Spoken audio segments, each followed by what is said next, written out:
Hello दोस्तों, मैं सुनील उपाध्याय अरुणाज गुरुकुल से फिर से एक बार आपका वेलकम करता हूं अपने प्यारा सा चैनल अरुणाज गुरुकुल में। तो चलिए आज हम लोग बात करते हैं नेशनलिज्म इन इंडिया के बारे में। एक क्विक रिव्यू लेंगे कि एनसीईआरटी में क्या बातें इंपॉर्टेंट है, किसे मार्क करना है और एग्जाम पॉइंट ऑफ व्यू के लिए क्या हमें देखना है और क्या नहीं देखना है। तो चलो सबसे पहले नेशनलिज्म इन इंडिया जो चैप्टर है, इसमें आप नेशनलिज्म के मतलब तो समझते होंगे। नेशनलिज्म मतलब क्या होता है? Feeling love and pride towards our nation, है ना। अपने देश से प्यार होना और अपने देश के लिए तिरंगा देख के जब आपका छाती चौड़ा हो जाए तो उसको नेशनलिज्म कहते हैं। और जिसे तिरंगा से प्यार नहीं है, जो तिरंगा को फेंकते रहते हैं, वो अपने देश से प्यार नहीं करते। तो देखिए यहाँ पे जो नेशनलिज्म की बात उठी थी इंडिया में, वो सबसे पहले यूरोप से उठी थी। कहाँ से? यूरोप से। आपको पता होगा, 9 में आपने पढ़ रखा होगा, फ्रेंच रिवॉल्यूशन से ही नेशनलिज्म की बात जो है बनी है ना।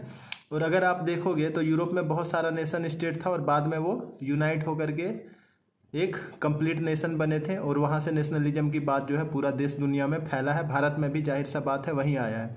खैर इधर देखो, यहाँ से हमें कोई बात नहीं है जो एग्जाम में पूछी जाती है ना। तो देखिए सबसे पहले हम लोग बात करते हैं इस पर। यहाँ पे आ जाइए, first World War, Khilafat and non cooperation movement. First World War, Khilafat and non cooperation movement. देखिए बात है 1919 का। लेकिन उससे पहले मैं बता दूं आपको कि ये चैप्टर जो है वो कहाँ से कहाँ तक कवर करेगा। ये चैप्टर जो है एक बार सीधा कर देते हैं। ये चैप्टर जो है मेनली कवर करेगा कहाँ से कहाँ तक। ये चैप्टर जो है मेनली कवर करता है दोस्तों, दिख रहा है ना, नन कॉपरेशन। अच्छा थोड़ा सा ठीक है। तो देखिए ये जो चैप्टर है वो कवर करता है 1909 से लेकर के 1945 या तो 1950 कह लीजिए। 1909 में क्या हुआ था, गांधी जी ने साउथ अफ्रीका में बैठे बैठे एक बुक लिख दिए थे, हिंद स्वराज। और हिंद स्वराज में उन्होंने बोला था कि अगर ब्रिटिशर्स यहाँ पे टिका हुआ है तो जाहिर सा बात है इंडिया वाले के सपोर्ट से ही टिका हुआ है। इंडियन अगर 1 साल तक, हाँ जी, इंडियन अगर 1 साल तक सपोर्ट ना करे तो ब्रिटिशर्स यहाँ से भाग जाएंगे। तो चलिए जब गांधी जी यहाँ पे आए थे, गांधी जी भारत कब आए हैं? 1915 में, है ना। 1915 डेट आप लिखोगे। 1915 में गांधी जी इंडिया आए थे और उसके बाद उन्होंने यहाँ पे सत्याग्रह चलाना शुरू किया था। 1915 में आए थे और 1916 में पहला सत्याग्रह किए हैं, बिहार का चंपारण। 17 में जो है दूसरा सत्याग्रह किए हैं, आप लिख लोगे। 16 में पहला सत्याग्रह किए हैं, कहाँ पे? बिहार के चंपारण में। दूसरा सत्याग्रह किए हैं कहाँ पे? खेड़ा डिस्ट्रिक्ट गुजरात में। और तीसरा सत्याग्रह जो है वो अहमदाबाद गुजरात में ही हुआ था। खैर चलिए, यहाँ हमारे पास टॉपिक है फर्स्ट वर्ल्ड वार, खिलाफत मूवमेंट और नन कॉपरेशन मूवमेंट के बारे में। तो देखो फर्स्ट वर्ल्ड वार कब से कब तक चला है बच्चों? फर्स्ट वर्ल्ड वार जो है 1914 से लेकर के 1919 तक चला है। और खिलाफत मूवमेंट बहुत ही प्यारा मूवमेंट है। अगर आप देखोगे फर्स्ट वर्ल्ड वार 1 में तो एक साइड था इंग्लैंड, फ्रांस, रसिया। हाँ जी, इंग्लैंड, फ्रांस, रसिया। और एक साइड से था जर्मनी, आप कह लो, इटली कह लो, ठीक है। जर्मनी था, इटली था, ऑटोमैन एम्पायर वगैरह था, है ना। जर्मनी, इटली और ऑटोमैन एम्पायर वगैरह। और बाद में उसमें अगर आप देखते हो तो कौन कौन आया था इधर, अगर आप देखते हो इंग्लैंड के साइड, तो बाद में यूएस वगैरह इंटर कर गया था, है ना। यूएस आया था, जापान वगैरह आया था। तो खैर देखो बच्चों, अगर आप देखोगे तो फाइनली यूएस का हार हुआ, फाइनली जो है जर्मनी का हार हुआ था।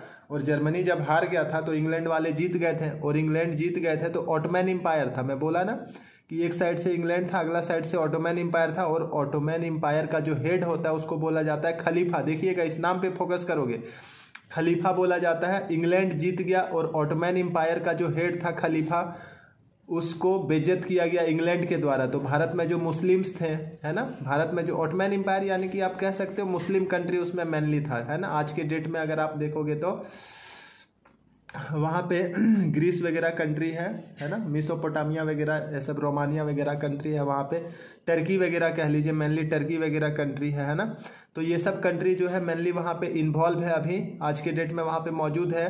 तो जब इंग्लैंड जीत गया और खलीफा यानी कि ऑटोमैन एम्पायर हार गया तो खलीफा का बेइज्जत किया गया। उससे पूरा देश दुनिया का मुस्लिम्स जो है इसके खिलाफ हो गए थे। और उसी के संदर्भ में ये जो मुस्लिम्स लोग थे भारत में, वो गांधी जी के पास आए, शौकत अली अली ब्रदर्स कह लो, शौकत अली और मोहम्मद अली थे, वो गांधी जी के पास आए और बोले गांधी जी हमें जो है वो आपके साथ मिलकर रिवॉल्यूशन करना है, अंग्रेजों से हमें भी बदला लेना है, ठीक है। और गांधी जी बोले भाई हम तो तुम लोग को कब से बुला रहे थे, आओ बिल्कुल स्वागत है ना। और इस तरह से खिलाफत मूवमेंट स्टार्ट हुआ। और नन कॉपरेशन, देखो नन कॉपरेशन क्या था, किसी तरह से हमें ब्रिटिशर्स का कॉपरेट नहीं करना है, किसी तरह से ब्रिटिशर्स को हमें कॉपरेट नहीं करना है ना। ये नन कॉपरेशन मूवमेंट था। इस बात का जिक्र गांधी जी किए थे कहाँ पे, कौन सा बुक, हिंद स्वराज, जो 1919 में लिखा गया था। इसका PDF नोट्स में लिंक में प्रोवाइड कर दूंगा, तब तक आप फिलहाल चैप्टर को बिल्कुल ही ध्यान से देखिए। तो चलिए आप फर्स्ट वर्ल्ड वार देख लिए, 14 से 19 तक हुआ है। फिर खिलाफत मूवमेंट, हिंदू मुस्लिम का पहला यूनाइट रिवॉल्यूशन अंग्रेज के अगेंस्ट। और ये क्या है, नन कॉपरेशन मूवमेंट, जिसमें गांधी जी बोले थे कि अगर हम 1 साल तक कॉपरेट नहीं करते हैं, अगर हम 1 साल तक कॉपरेट नहीं करते हैं ब्रिटिशर्स को, तो ब्रिटिशर्स को जो है वो भारत छोड़ करके चले जाना होगा, है ना। तो देखो बच्चों, फर्स्ट वर्ल्ड वार जब खत्म हुआ, यहाँ पे देखो ये बहुत इंपॉर्टेंट क्वेश्चन आपके पास बनता है कि what was the conditions of India after first World वार 1, है ना। तो देखो मार्क करोगे बातें कि अगर आप देखोगे तो 1919 के बाद जो है वो इंडिया की हालत बिल्कुल ही खराब थी। कैसे, सो देखिए, देखो ये बात मार्क करोगे। First of all the war create new economic and political situations, है ना। लड़ाई की वजह से इकोनॉमिकल और पॉलिटिकल सिचुएशन बदल जाते हैं, पैसा उसा का किल्लत छा जाता है, और जो जीतेगा उसका बोलबाला चलेगा, जो हारेगा वो दुबक के रहेगा, है ना। तो देखो इसकी वजह से क्या किया गया था, टैक्सेस को बढ़ा दिया गया था। डिफेंस एक्सपेंडिचर, है ना, लड़ाई झगड़ा होगा तो गोली बंदूक खरीदना होगा, जिसकी वजह से डिफेंस एक्सपेंडिचर बढ़ता है। और डिफेंस एक्सपेंडिचर बढ़ता है तो उसको टैक्सेस बढ़ा के गवर्नमेंट वसूलेगी, है ना। टैक्सेस बढ़ा दिया गया था, कस्टम ड्यूटीज को बढ़ा दिया गया था, और इनकम टैक्स इंट्रोड्यूस किया गया था। पहला पॉइंट देखो बच्चों, यहाँ से लेकर के आप मार्क करना शुरू करो और यहाँ तक मार्क करोगे, है ना। ये पहली बात है इसका, देखिए यहाँ तक जो हम दिखा रहे हैं इसको आप मार्क करोगे। ये पहला पॉइंट है ना, यहाँ तक फर्स्ट पॉइंट था। अब देखो दूसरा, है ना। अब दूसरा देखो, through the war years prices increase doubling, है ना। 13 से लेकर के 18 तक जो है प्राइस डबल हो गया था, जिसकी वजह से गरीब लोगों का जीना बेहाल हो गया था। ये दूसरा है ना, कि the war years prices increase, है ना, डबल हो गया था। यहाँ से मार्क करना आप शुरू करो और यहाँ तक ये पीपल, गरीब लोगों का पीपल जो देख रहे हो ना, यहाँ तक ये दूसरी पॉइंट है। 5 मार्क्स का ये क्वेश्चन आएगा आपके पास। वार की वजह से प्राइस बढ़ गया था, 1913 से 18 के बीच जो है डबल प्राइस हो गया था गुड्स का, जिसके वजह से हार्डशिप आ गया था, गरीब लोगों का जीना बेहाल हो गया था, है ना। अब देखो विलेजर्स को जो है वहाँ से सोल्जर सप्लाई करना बोला जा रहा था, फोर्स रिक्रूटमेंट हो रहा था, जबरदस्ती का जो है उठा के भर दिया जा रहा था, कहाँ पे, सोल्जर बना दिया जा रहा था लोगों को। और बताओ, फावड़ा चलाए वाला लोग, है ना, कुदाल उदाल चलाए वाला इंसान को फोर्स बना दे तो वो क्या होगा, जाके मरेगा ही। तो ये तीसरी बात है आपका, यहाँ से लेकर के यहाँ तक, है ना। और इसके वजह से जो है बहुत सारे लोग बिल्कुल नाराज हो गए थे कि जबरदस्ती हम सोल्जर में क्यों जाएं, ठीक है। अब किसी लड़का को जो है टिकटॉकर बनना है, किसी को यूट्यूबर और किसी को जो है हीरो बनना है, उसे सोल्जर में जबरदस्ती भर दिया जाएगा तो कुर्देबे ना करेगा, ठीक है। तो ये पॉइंट देखो दूसरा, कि फोर्स रिक्रूटमेंट चल रहा था, है ना। थर्ड बातें हो गई। अब देख यार एक बात और आप देखो कि 1819 और 2021 में क्रॉप फेलियर हुआ था इंडिया के बहुत सारे पार्ट्स में, है ना। और जिसके वजह से फूड का शॉर्टेज हो गया था। अब खाना उना का शॉर्टेज हो गया तो इन्फ्लुएंजा एपिडेमिक को अब आपके लिए अनजान नहीं होगे। और अगर आप एपिडेमिक से अनजान हो तो आप 2020 के बाद पैदा हुए होगे, है ना, क्योंकि कोरोना 2020 वो एक तरह का एपिडेमिक ही था। तो एपिडेमिक मतलब बिल्कुल ही ख़राब सिचुएशन, आप एपिडेमिक को समझ सकते हो, है ना। तो जब फूड शॉर्टेज हुआ था तो एपिडेमिक हो गया था, भूखमरी का हालत था, ठीक है। अब देखो ये पॉइंट फोर्थ हो गई। अब देख यार, अगर हम लोग देखेंगे तो सेंसस जो हुआ था, है ना, सेंसस समझते हो ना, जनगणना, सेंसस जो हुआ था 21 का, वो बताता है 12 से 13 मिलियन लोग जो है मर गए थे, जिसकी वजह से फैमिन्स आ गया था, है ना। तो ये एक बात है, एपिडेमिक और फैमिन्स। ये 5 पॉइंट है, आपको 5 मार्क्स दिला देगा, है ना। 5 पॉइंट है, 5 मार्क्स दिला देगा। अगर आप मार्क नहीं कर पाए तो एक बार पीछे जाइए वीडियो में और मार्क कर लीजिए बिल्कुल ही, ठीक है। तो अब देखो, अब आगे चलते हैं। गांधी जी जब यहाँ आए 1915 में, बोले ना जनवरी 1915 में गांधी जी जो है उतरते हैं, और गांधी कहाँ से, साउथ अफ्रीका से इंडिया वापस आते हैं। तो गांधी जी यहाँ के सिचुएशंस को समझते हैं। वैसे उन्हें पता तो था ही, साउथ अफ्रीका में रहते थे, काफ़ी पढ़े लिखे इंसान थे, उन्हें पता था भारत में क्या चल रहा है। लेकिन जब वो यहाँ पे आए हैं तो यहाँ पे उन्होंने सत्याग्रह चलाया था। सबसे पहले आपको पूछा जाएगा कि सत्याग्रह होता क्या है, ठीक है, सत्याग्रह होता क्या है, ठीक है। सत्याग्रह देखिए ये वाला सत्याग्रह किसी तरह का फिजिकल फोर्स नहीं है, वो कोई लड़ाई झगड़ा नहीं है, है ना। सत्याग्रह जो है वो किसी तरह का फिजिकल फोर्स नहीं है, कोई लड़ाई झगड़ा नहीं है। सत्याग्रह जो है वो एक रिवॉल्यूशन करने का तरीका है। गांधी जी का मानना था, वो बिल्कुल ही ऐसा मानते थे कि अगर हम सच्चाई के लिए लड़ रहे हैं ना, देखो truth is the very truth is the very substance of Saul, है ना। अगर हम सच्चाई के लिए लड़ रहे हैं तो हमें किसी तरह का लड़ाई झगड़ा करने का जरूरत नहीं है। सच्चाई के लिए लड़ रहे हैं, ईमानदारी से लड़ रहे हैं, तो जीत हमारी होगी, ठीक है। तो ये है सत्याग्रह के बारे में। अब देखिए गांधी जी जो है यहाँ पे आके सत्याग्रह चलाते हैं। सत्याग्रह आप याद कर लोगे बिल्कुल, जो हम मार्क किए। और क्या क्या सत्याग्रह था, तीन, पहला था बिहार का आपका चंपारण, दूसरा था खेड़ा डिस्ट्रिक्ट गुजरात, और तीसरा कौन सा था, अहमदाबाद का कॉटन मिल, है ना। तो चलिए यहाँ से शुरू करते हैं कि हमें इस पेज में क्या मार्क करना है ना। मास एजिटेशन, है ना। देखो एक ये भी डेफिनेशन आप बता सकते हो कि Satyagraha is the noble method of mass agitation which is called racist regime. नहीं, ये नहीं करो।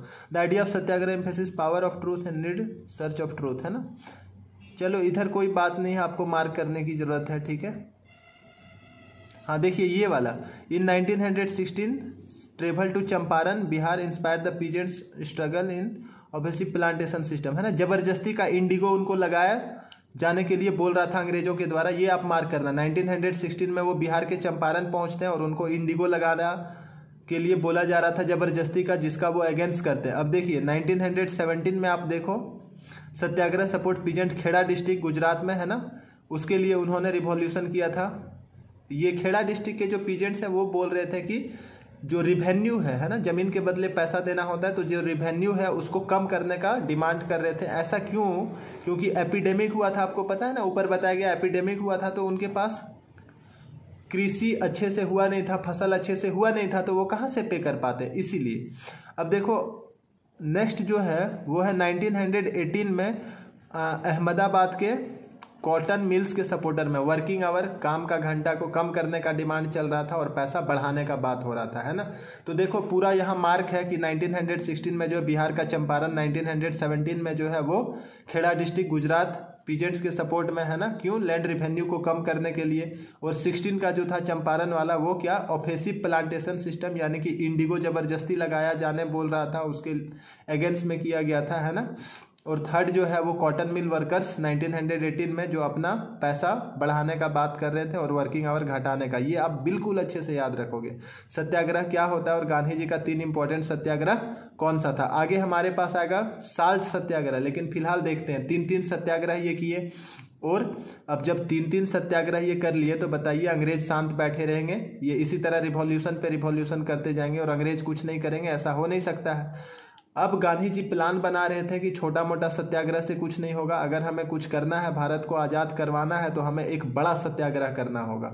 और ये बात जो है किसी तरह से ब्रिटिशर्स के कान में पहुंच गया कि गांधी जी जो है एक बड़ा सत्याग्रह चलाना चाहते हैं, ठीक है। तो इसके अगेंस्ट उन्होंने एक रॉलेट एक्ट लाया। बोले कि गांधी अगर एक सत्याग्रह फिर से चलाए तो हमें तो ये परेशान करके रख देगा, इसीलिए रॉलेट एक्ट जो है एक कानून बनाया गया था। देखो इसके बारे में ये भी आपके लिए इंपॉर्टेंट है कि रॉलेट एक्ट क्या था। रॉलेट एक्ट या रॉलेट एक्ट जो है वो क्या था, तो देखो यार, इंपीरियल लेजिस्लेटिव काउंसिल, जो अंग्रेज गवर्नमेंट यहाँ पे चलता था उस समय, वो कौन ऑर्गेनाइज करता था? Imperial legislative. ये देखिए नाम आपको दिख रहा है, इंपीरियल लेजिस्लेटिव काउंसिल, है ना, इंपीरियल लेजिस्लेटिव काउंसिल। तो यही इंपीरियल लेजिस्लेटिव काउंसिल जो है 1919 में अचानक से एक एक्ट बना देता है, ठीक है। 1919 में इंपीरियल लेजिस्लेटिव काउंसिल जो है एक एक्ट बना देता है, और वो ऐसा था कि यूनाइट ना हो पाए इंडियन मेंबर्स, है ना। और क्या था देखो, आपको पूरा ही दिखाया जाए, यहाँ तक है ये कि imperial legislative council give government enormous, imperial legislative council despite the unite opposition of Indian member, है ना, it gave the government to enormous power to repress political activities and allowed detention political prisoner without trial for 2 years। Mahatma Gandhi wanted non wanted. हाँ, यहाँ तक mainly mark करेंगे। देखिए, Rowlatt act आपसे पूछा जाएगा तो क्या था, imperial legislative council passes hurriedly a law which is called Rowlatt Act, है ना, which give government to enormous power, है ना, गवर्नमेंट को ये इनॉर्मस पावर देता था, है ना। By this act the satyagrahis has to repressed and they had been put into the jail without any trial. उनको शक के आधार पर बिना ही ट्रायल उरायल का, बेल उल कुछ नहीं मिलेगा, 2 साल तक उठा के जबरदस्ती जेल में भर देना था। इंपेरियल लेजिस्लेटिव काउंसिल जो है एक एक्ट बनाया था जल्दीबाजी में, ताकि गांधी जी फिर से कोई बड़ा रिवॉल्यूशन न कर पाए, और इसके थ्रू गवर्नमेंट को बहुत ज़्यादा पावर मिलता था। वो जो है किसी भी सत्याग्रहियों को उठा के 2 साल तक बिना बेल का जेल में बंद कर दे सकता था, ठीक है। और जब गांधी जी को पता चला इसके बारे में, और ये एक्ट क्यों आया, देखो हम बोले ना कि गांधी जी जो है 1919 में एक बड़ा सत्याग्रह चलाने का बात कर रहे थे, और इसीलिए रॉलेट एक्ट को लाया गया। रॉलेट एक्ट देखो बच्चों, यहाँ से कि इंपेरियल लेजिस्लेटिव, पीछे करके एक बार देख लो, है ना, मार्क नहीं किए तो इंपेरियल लेजिस्लेटिव काउंसिल से लेकर के आपको यहाँ तक ये बातें ईयर्स जो है यहाँ तक मार्क करनी है, ठीक है। अब देखो, जब गांधी जी को ये बात पता चला कि ऐसा एक्ट आया है, तो लोगों ने पूछा कि गांधी जी ये क्या, तो गांधी जी अब बोले कि हम सिविल डिसोबीडियंस मूवमेंट इसके अगेंस्ट चलाएंगे।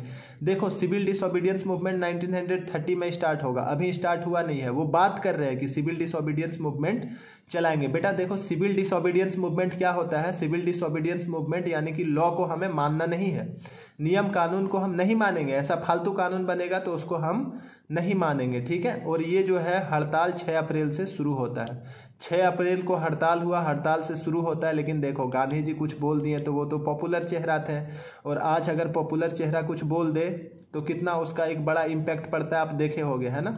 तो देखो, जैसे ही गांधी जी ऐसा बोले तो बहुत जगह रैली होने लगा, शहरों में वर्कर्स जो है स्ट्राइक पे जाने लगे, रेलवे वर्कशॉप, मतलब हर एक जगह जो है स्ट्राइक हो गया, पूरा पॉपुलेशन जो है अलार्म्ड हो गया था और अंग्रेजों पे हमला होने लगा, ठीक है। लोकल लीडर अमृतसर पे जो है रैलीज करने लगे, और दिल्ली में अगर आप देखोगे तो वो इंटर कर गए, है ना, और दिल्ली में इंटर कर गए। 10 अप्रैल को जो है पुलिस क्या करती है, अमृतसर में पुलिस जो है वो क्या करती है, लोगों पे फायर कर देती। देखिए, जालियांवाला बाग आने वाला है, ध्यान दीजिएगा, जालियांवाला बाग आपके लिए इंपॉर्टेंट है। देखो 10 अप्रैल है ना, 13 अप्रैल को जालियांवाला बाग हुआ है, लेकिन देखो यार, वो तो पॉपुलर इंसिडेंट्स हो गया, लेकिन लोगों पे गोली कब से चल रहा था, 10 अप्रैल से। 10 अप्रैल से गोली चलना शुरू हुआ था, पीसफुल प्रोसेशन में जो है गोली चला था। लेकिन बाद में आप अगर देखोगे तो कंट्री में मार्शल लॉ लगा दिया गया। मार्शल लॉ आप समझते हो ना, जब गवर्नमेंट सोल्जर के हवाले हर कुछ कर दे, ठीक है।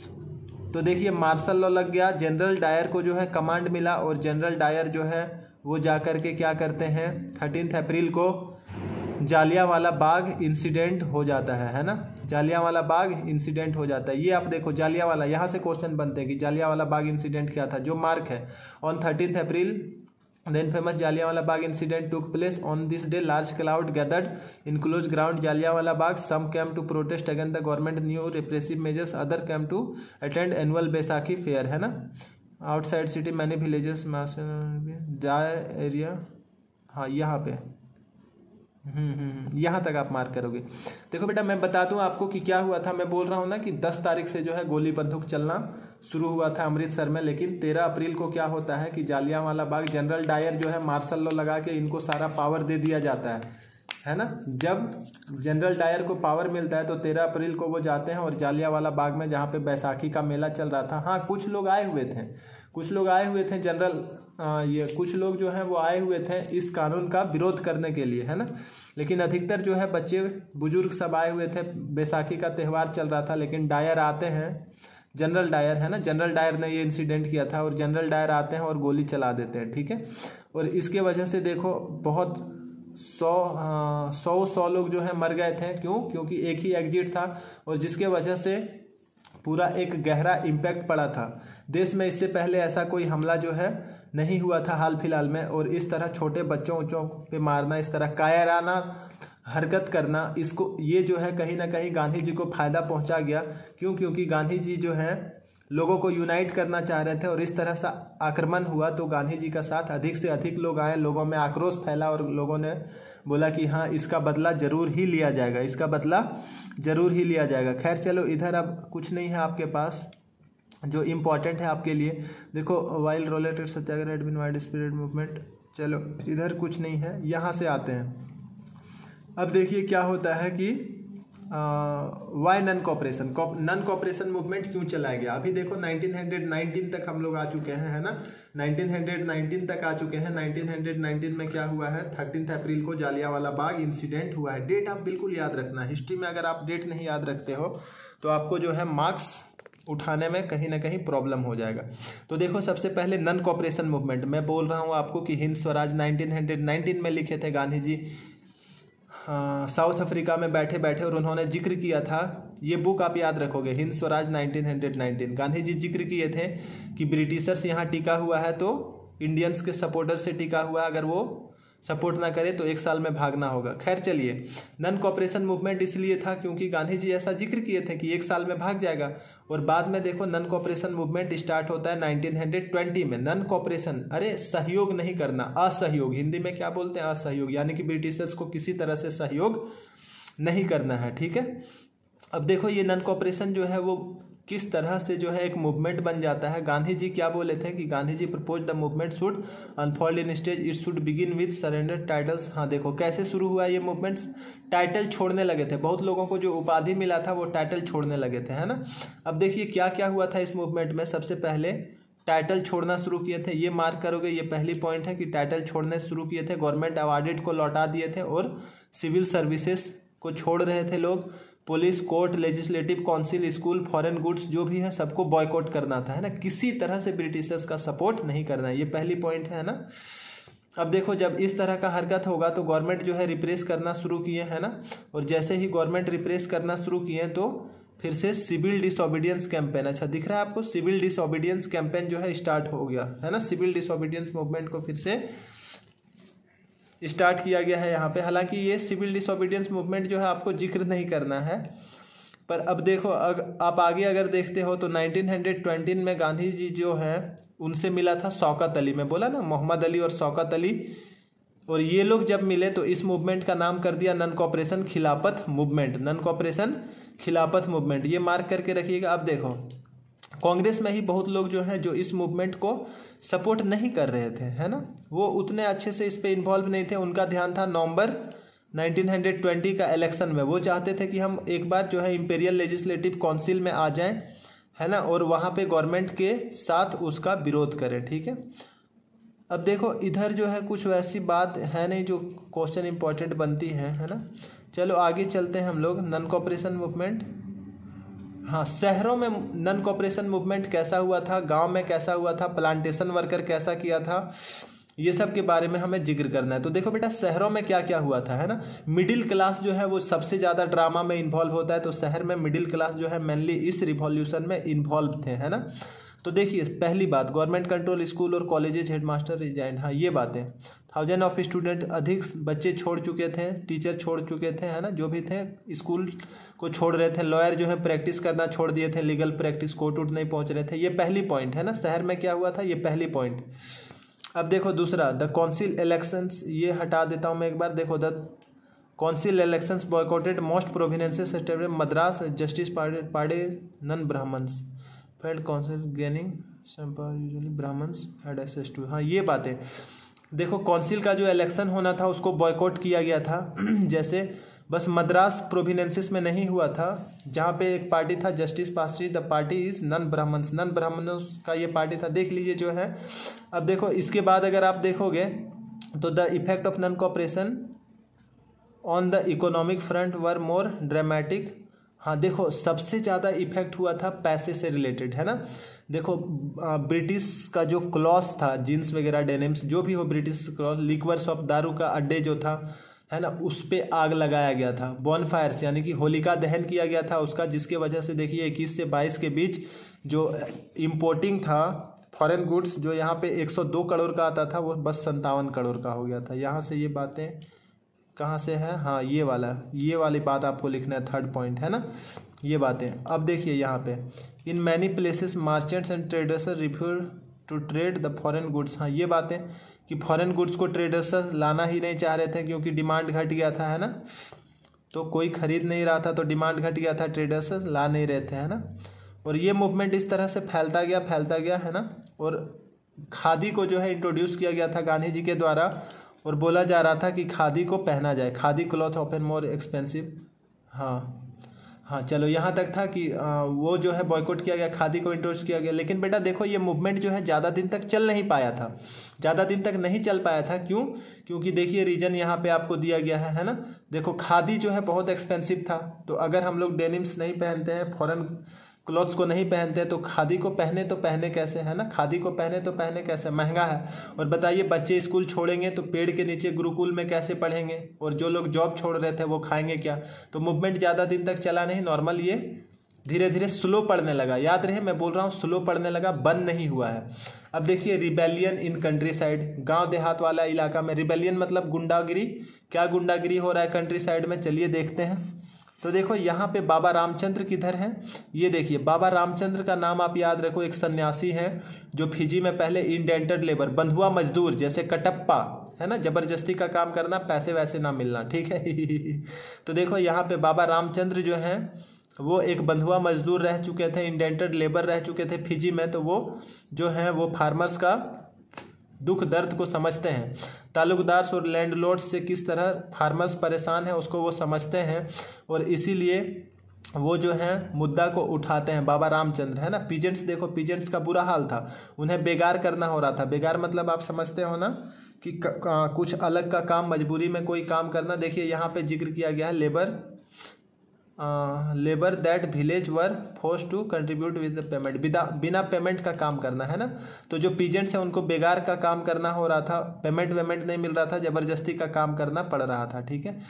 खैर चलो ये सब तो है, ठीक है, लेकिन बात करता हूँ मैं यहाँ पे कि इन मैनी प्लेसेस, ये किधर गया 1900, हाँ देखिए जून 1920 में जवाहरलाल नेहरू जो हैं वो गांव-गांव पहुंच रहे थे, और इसी बीच वो अवध पहुंचते हैं, और अवध में उनका भेंट मुलाकात हो जाता है किससे, बाबा रामचंद्र से, है ना। बाय अक्टूबर द उद्ध किसान सभा, बाबा रामचंद्र से जिक्र हो जाता, भेंट होता है, और बाबा रामचंद्र बताते हैं कि नेहरू जी ऐसा ऐसा परेशानी है फार्मर्स के साथ, कुछ कीजिए।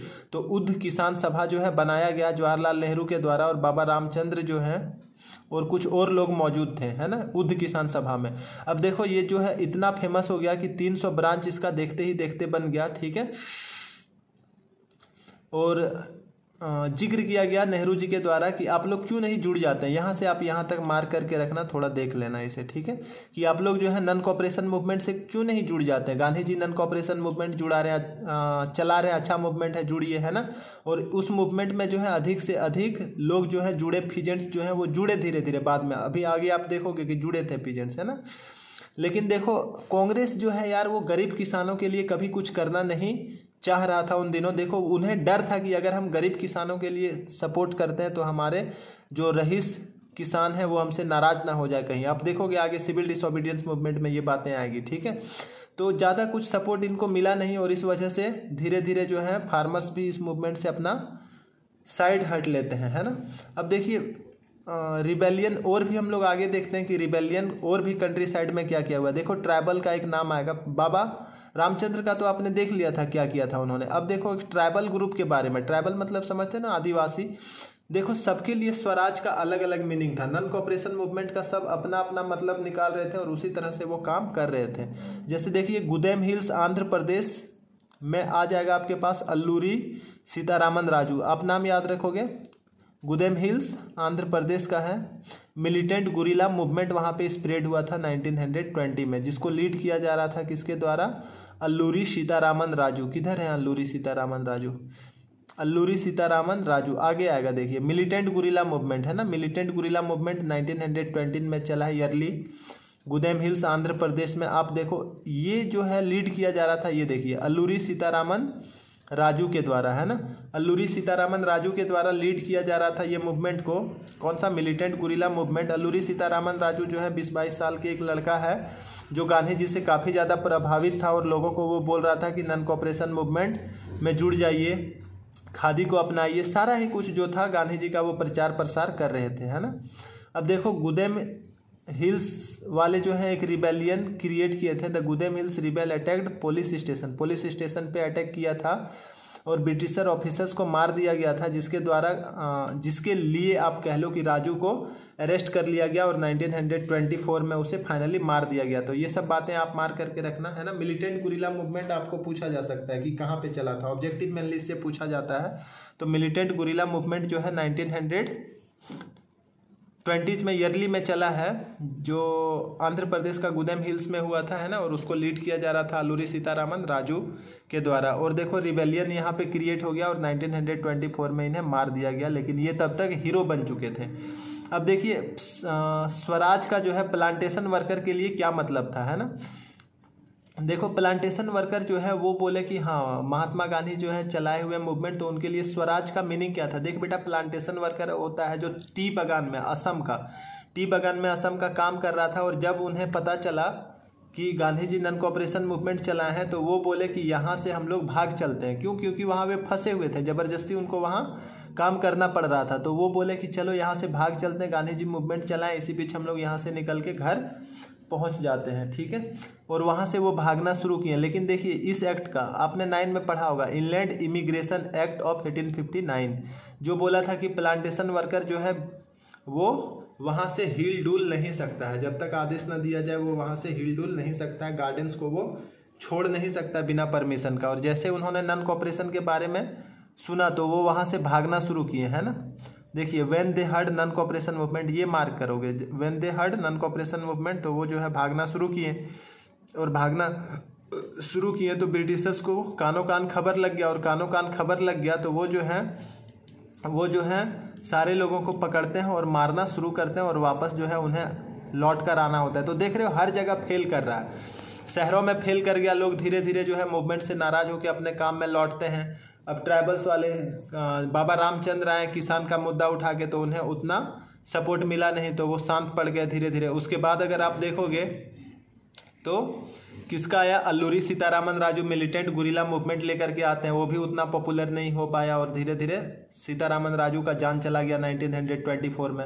अब देखिए जो प्लांटेशन वर्कर्स हैं उन्हें भी पकड़ के पीट दिया गया, वो भी इनलैंड इमिग्रेशन एक्ट ऑफ 1859 के द्वारा बंधे हुए थे। और लास्ट में देखिए क्या होता है कि कुछ गुस्साए हुए लोग जो हैं वो जा कर के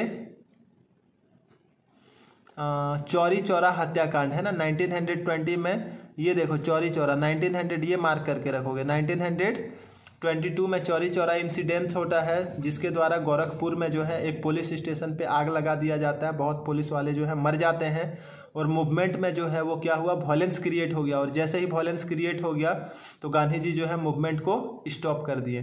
तो चलो बेटा मैं भी इस मूवमेंट को यहाँ स्टॉप करता हूँ, और आगे आपको नेशनलिज्म इन इंडिया का सेकंड पार्ट लेकर आऊँगा मैं, जिसमें आपको सिविल डिसोबीडियंस मूवमेंट और आगे की बातें करवाई जाएगी, ठीक है। तब तक के लिए थैंक यू। तो चलो आप क्या करोगे, चैनल को सब्सक्राइब कीजिए। अगर आपको अच्छा लगता है तो मैं आपका पूरा ही जो SST पोर्शन है वो जल्दी से जल्दी कवर करवाने का कोशिश करूँगा। बोर्ड्स के पहले 4 में से आपका एग्ज़ाम है, उससे पहले आप अच्छे से मेरे चैनल से जुड़े रहें। आपको SST में जो है वो मैं 90% दिलवाऊँगा।